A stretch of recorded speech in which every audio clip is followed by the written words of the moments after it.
Hey everyone, this is Greg Lamp, Yhat, and I'm going to run you through some of the features that we've added in the 3.10 release, which is now available. First off, we've added initial support for Python 3, so for those of you that don't know, Python 2.7 is sadly going to be deprecated in the next few years, and most of the common and popular packages are moving over to Python 3, at least for Python 3 support.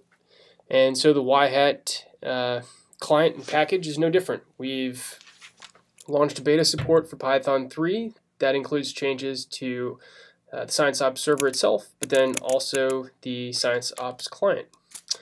So speaking of the client, we've actually added some additional functionality.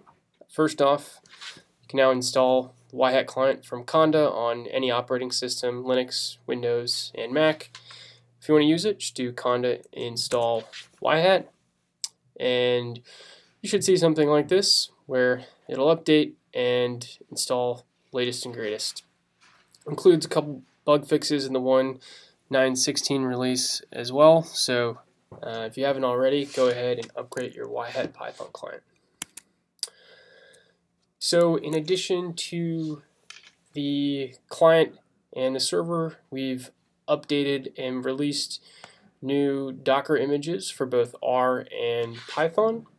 If you want to take a look at those or try them out, feel free. They contain, again, some minor bug fixes, updates to some of the core packages, Python and R, that ScienceOps uses, and they're all available on Docker Hub. So check those out if you haven't already. One of the more technical but still really cool features to the latest version of ScienceOps is what we call the automation API. So historically, the typical way that admins or developers are interacted with ScienceOps has been through the UI.